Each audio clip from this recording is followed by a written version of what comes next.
Honorable Nyamai, the issue of infrastructure fund and consolidated fund, I think we have already addressed that.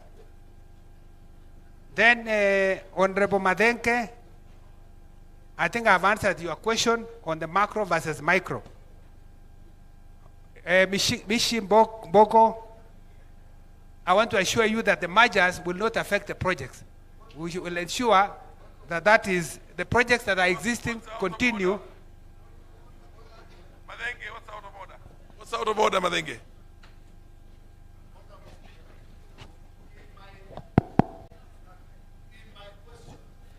I said that the report card from Wananchi is based on their inability to contribute to SHA, their inability to take their children for grade 10, the appeal to the State Department for Social Programs for relief food. None of those items, one appears, is on your presentation there. So you cannot tell me you have answered my question. None of the items I cited here are on that table. I think you are right, but I acknowledge in my presentation that the budget we have presented is not adequate. I acknowledge that there is not enough funding for capitation and others. So I'm not sure whether I should be able to address all this now. Honorable PS, this was my simple, straightforward. The macroeconomics are good. The consumer of the macroeconomics are the ordinary Kenyan households. The report card they are giving you is saying they are now is very difficult. When will your success in the macroeconomics translate to the success in their households? So that's a question to be answered by Kenyans. We have given the report. It's for Kenyans to make a judgment. Order. Order. May I proceed, please? Honorable Ikiara Mudoni. Yes, we have two types of schemes for pension. We have defined contribution and defined benefits. For the defined contribution, where most of the teachers are, their money will go to public service superannuation fund. And that's a fund that is functioning well, is fully funded. We have no arrears even as National Treasury.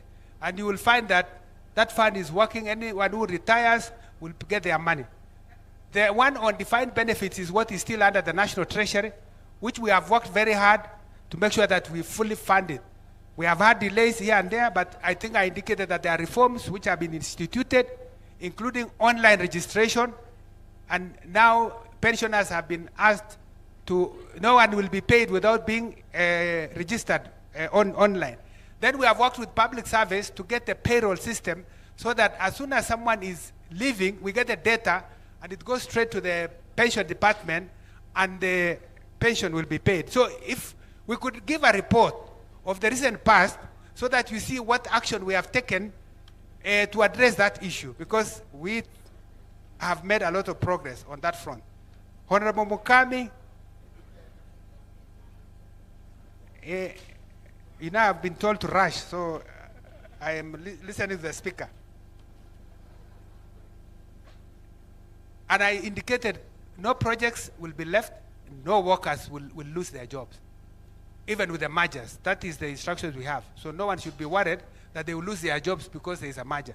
Some will be sent back to the ministry or absorbed in the new entity that will be formed.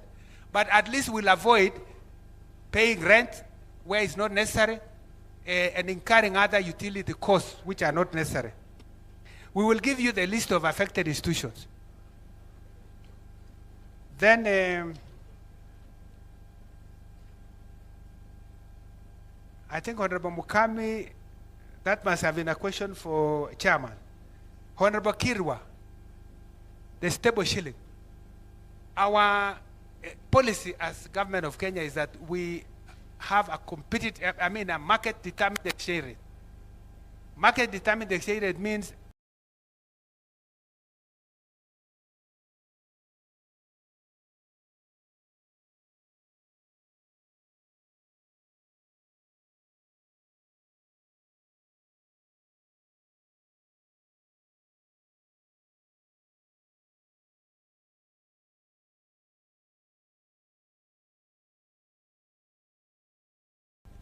The central bank can only move into.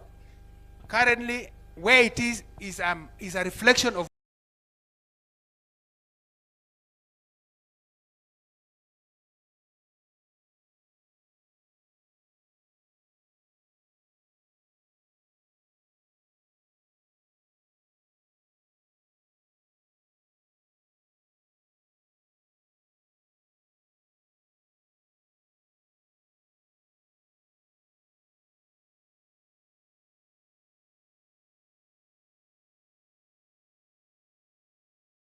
where the market is. And it's also where production of sugar has gone up.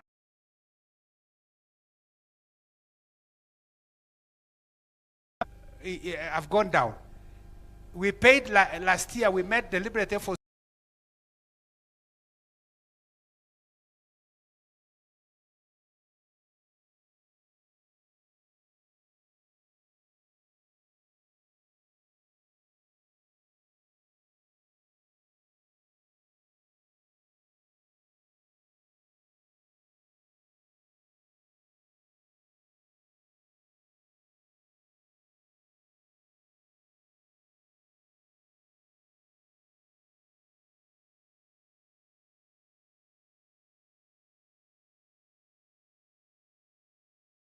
to pay